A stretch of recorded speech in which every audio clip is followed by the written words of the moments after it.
A aula hoje será sobre proteínas, estrutura e função. Então, antes da gente falar das proteínas, qual que seria a unidade básica da vida? A unidade básica da vida é a célula.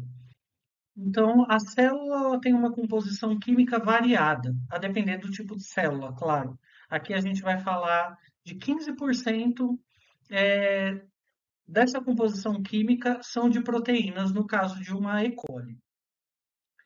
E essas biomoléculas, elas são compostas por bloquinhos, esses bloquinhos que fazem as moléculas grandes dentro do nosso corpo, como os nucleotídeos, no caso dos ácidos nucleicos, os monossacarídeos, no caso dos carboidratos, glicerol e ácidos graxos, no caso de lipídios, e aminoácidos, no caso de proteínas, que é o que a gente vai explorar nessa aula. Então, os aminoácidos são as subunidades monoméricas relativamente simples que fornecem a chave da estrutura de milhares de proteínas diferentes. Sendo compostos orgânicos nitrogenados de função mista, todas as proteínas são constituídas por 20 diferentes tipos de aminoácidos ligados de forma covalente por ligações peptídicas.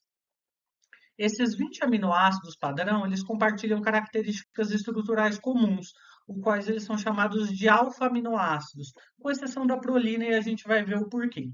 Eles têm um grupo carboxila, que é um grupo ácido, e eles têm também um grupo amino básico, ligados ao mesmo átomo de carbono. Então, esses são os aminoácidos que a gente conhece, e aqui está a prolina. A prolina, ela apresenta um grupo amino secundário, por isso que ela não é considerada um alfa-aminoácido.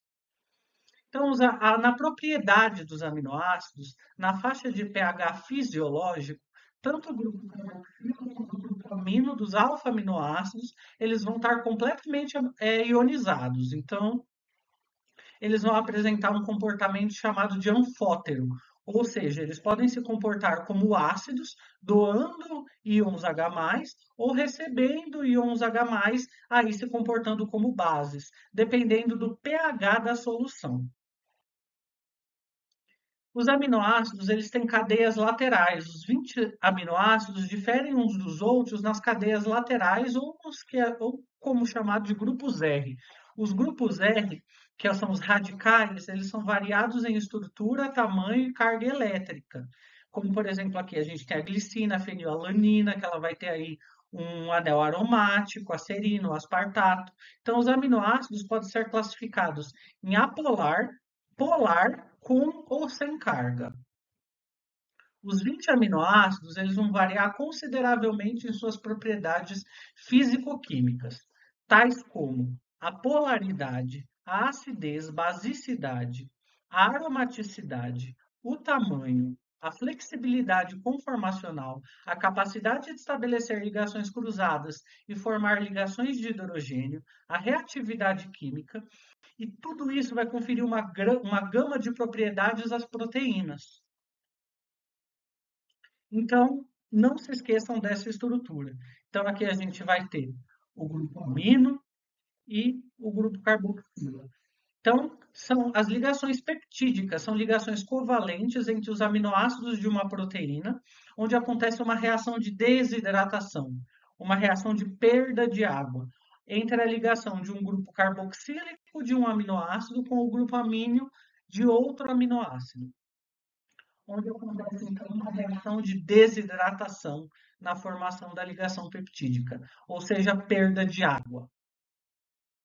Os peptídeos, eles são classificados na base de quantos aminoácidos eles têm. Por exemplo, um dipeptídeo tem 2 aminoácidos e uma ligação peptídica. Um tripeptídeo, 3 aminoácidos com 2 ligações peptídicas. Os oligopeptídeos, alguns poucos aminoácidos. Polipeptídeos, eles vão ter muitos aminoácidos, ainda com uma massa molecular abaixo de 10 kilodaltons, sendo polímeros lineares, isso é, cada resíduo de aminoácido está ligado a seus vizinhos de forma cabeça-cauda, não formando ainda cadeias ramificadas. Já as proteínas vão ter uma massa molecular maior que 10 kilodaltons, variando aí entre 40 e 3.700 kilodaltons. Vamos dar alguns exemplos de peptídeos para vocês. O aspartame ele é um adoçante composto por dois aminoácidos. A ocitocina, que é o hormônio estimulador da contração uterina, 9 aminoácidos. A tireotropina, o TSH, que é um hormônio com 3 aminoácidos. O glucagon, com 29 aminoácidos. E encefalinas, que controlam dor, com 5 aminoácidos.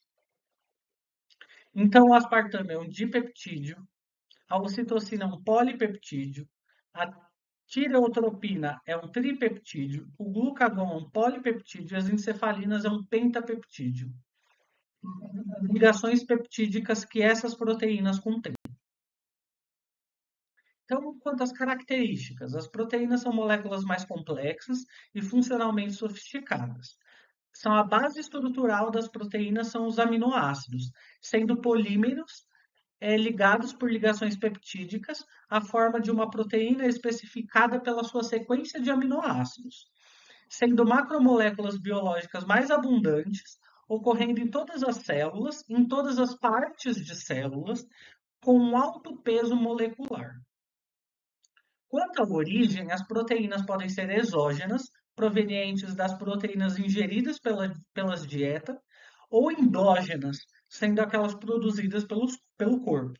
As proteínas controlam praticamente todos os processos que ocorrem em uma célula, exibindo uma diversidade de funções, como, por exemplo, função estrutural, onde gera componentes estruturais como o colágeno, que está nos tendões e cartilagens, a queratina, que está no cabelo, na pele, nas unhas, contrátil, como o movimento dos músculos, que é no caso da miosina e da actina, que se contraem as fibras musculares, proteínas de transporte, que carregam substâncias essenciais através do corpo, como hemoglobina transporta oxigênio, lipoproteínas transportam lipídios, proteínas de armazenamento, que armazenam nutrientes, como a caseína, que armazena a proteína do leite, a ferritina, que armazena o ferro no nosso baço e no fígado, hormônios que regulam o metabolismo do corpo e do sistema nervoso, como no caso da insulina, que regula o nível de glicose no sangue, a somatotorofina, que regula o crescimento do corpo.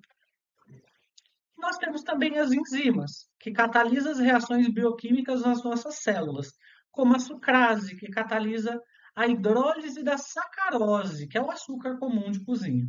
A tripsina, que catalisa a hidrólise de proteínas.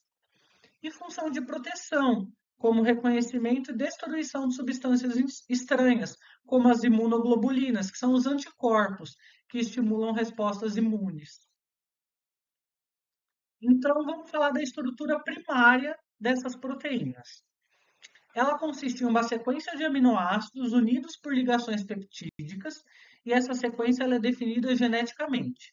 Então, a sua estrutura primária é basicamente um cordãozinho de contas, onde um aminoácido é ligado ao outro. Já uma estrutura secundária é um segmento de uma cadeia polipeptídica que descreve o arranjo espacial desses átomos na cadeia principal, como, por exemplo, uma alfa-hélice, que resulta na formação de ligações de hidrogênio entre os grupos amino e carbonila na cadeia principal dos polipeptídeos. Essas cadeias laterais, no caso, elas não vão interferir na formação das ligações de hidrogênio, que se projetam para fora do esqueleto. Ainda dentro das estruturas secundárias, a gente tem as folhas beta, que têm as ligações entre os aminoácidos e dão uma aparência de zigue-zague às proteínas. Essas pontes de hidrogênio são formadas entre cadeias polipeptídicas dispostas lado a lado. Quanto à estrutura terciária das proteínas, é o arranjo tridimensional total de todos os átomos de uma proteína, que é chamado de estrutura terciária, que é a interação entre os grupos de cadeia lateral, onde vai ter ligações de hidrogênio e ligações do tipo disulfeto, que vai começar a dar uma estrutura tridimensional para essas proteínas. Quanto aos tipos de ligações que as proteínas podem fazer, elas têm a estrutura delas é estabilizada em grande parte por múltiplas interações fracas, como interações hidrofóbicas, onde acontece a estabilização da conformação da proteína e o interior da proteína com radicais hidrofóbicos, interações de van der Waals, que causa instabilidade nessa conformação, ligações de hidrogênio e interações iônicas, que são otimizadas nas estruturas termodinamicamente mais estáveis. Então, a gente vai ter a formação dessas ligações conforme os grupos radicais da proteína vão interagindo no dobramento dela no retículo endoplasmático da célula. As ligações de sulfeto. Várias proteínas no meio intracelular não apresentam ligações de sulfeto, devido à alta concentração de agentes redutores nesse ambiente. Então, fora do ambiente celular, essas ligações se tornam mais comuns, com proteínas extracelulares ou proteínas secretadas. Então, a gente vai ter aqui a ligação das pontes de sulfeto dentro das cadeias das proteínas. Quanto à estrutura quaternária das proteínas, algumas proteínas contêm duas ou mais cadeias polipeptídicas distintas, ou subunidades que podem ser idênticas ou diferentes, como no caso aqui a gente tem a hemoglobina, onde a gente tem a cadeia beta ligada numa cadeia alfa. Então, o arranjo dessas subunidades proteicas em complexos tridimensionais constitui a estrutura quaternária, como no caso dos anticorpos, que a gente tem a cadeia pesada e a cadeia leve, com ligações aqui de sulfeto, unindo essas cadeias. Então, para a gente relembrar aqui, a estrutura primária são as ligações peptídicas que acontecem na proteína. A estrutura secundária vai conter ligações de hidrogênio e ligações beta e alfa hélix. As, as terciárias são as interações dos grupos radicais dos aminoácidos, e as quaternárias são quando as ligações entre mais de um polipeptídeo diferente. Então, a classificação da proteína de acordo com a sua estrutura, a gente tem as proteínas fibrosas, com cadeias polipeptídicas arranjadas em longos filamentos ou folhas, as proteínas globulares, que são polipeptídeos dobrados de forma esférica ou globular, e a proteína fibrosa, ela em geral tem um tipo único de estrutura secundária, e sua estrutura terciária é relativamente simples. As proteínas fibrosas compartilham propriedades que dão força e ou flexibilidade às estruturas a quais ocorrem, sendo insolúveis em água, propriedade conferida pela alta concentração de resíduos de aminoácidos hidrofóbicos. Ela é encontrada no tecido conjuntivo, tendões, matriz óssea e fibras musculares. Como, por exemplo, aqui, algumas estruturas secundárias e propriedades de proteínas fibrosas. A gente tem a alfa-hélice, ligações cruzadas com ponte de enxofre, que dá resistência a estruturas insolúveis, protetoras de grau variável, de variável dureza e flexibilidade, como a alfa-queratina de cabelos, unhas, penas e cascos. A conformação beta, ela já é mais macia, dando filamentos flexíveis, como a fibroína da seda. É uma conformação beta de uma proteína. Um colágeno de tripla hélice, da alta força e tensão, como os colágenos dos tendões e da nossa matriz óssea. Já as proteínas globulares são cadeias polipeptídicas enoveladas em uma estrutura compacta, como uma bola de superfície regular, normalmente contendo diversos tipos de estruturas secundárias. A maioria das enzimas e as proteínas reguladoras são globulares. A desnaturação proteica, ela ocorre como uma desorganização da estrutura tridimensional terciária nativa de uma proteína, levando à perda de sua função, quebrando as interações intermoleculares, não rompendo as ligações peptídicas. São só aquelas interações dos grupos radicais, podendo ser reversível ou não. As proteínas elas se tornam insolúveis quando desnaturam. Por exemplo, a albumina da clara de ovo. Quando você cozinha o ovo e ela se torna sólida, ela não se liquefaz de novo. E até a cor da estrutura muda, que acontece o esbranquiçamento da proteína. Como, por exemplo, um tipo de desnaturação. É quando se passa chapinha no cabelo. porque essa energia térmica ela é capaz de quebrar algumas interações moleculares, desmanchando alfa-hélices e as transformando em folhas beta.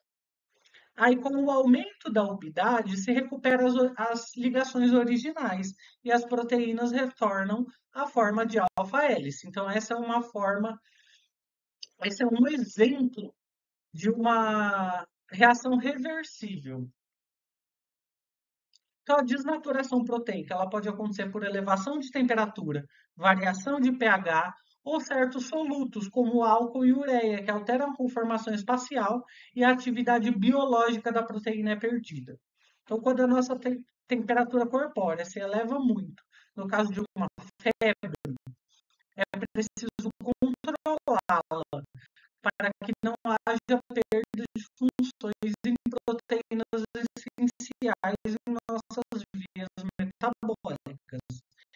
Então, temperaturas acima de 40 graus podem ser controladas. Defeitos no dobramento podem causar problemas na fisiologia do nosso corpo, como proteínas dobradas inapropriadamente, expõe as regiões hidrofóbicas da proteína e confere uma característica pegajosa, causando na agregação proteica. A célula secreta uma proteína com um erro no nivelamento, resultando na formação de uma fibra amiloide extracelular insolúvel. Por exemplo, o que acontece na doença de Alzheimer e na doença de Huntington, e na doença de Parkinson também, afetando a capacidade dos neurônios se comunicarem. Uma outra estrutura e função das proteínas é quando acontece uma troca na cadeia de aminoácidos da hemoglobina, onde acontece a troca de um ácido glutâmico por uma valina, fazendo então com que a hemoglobina perca a sua elasticidade, causando alteração na forma das hemácias.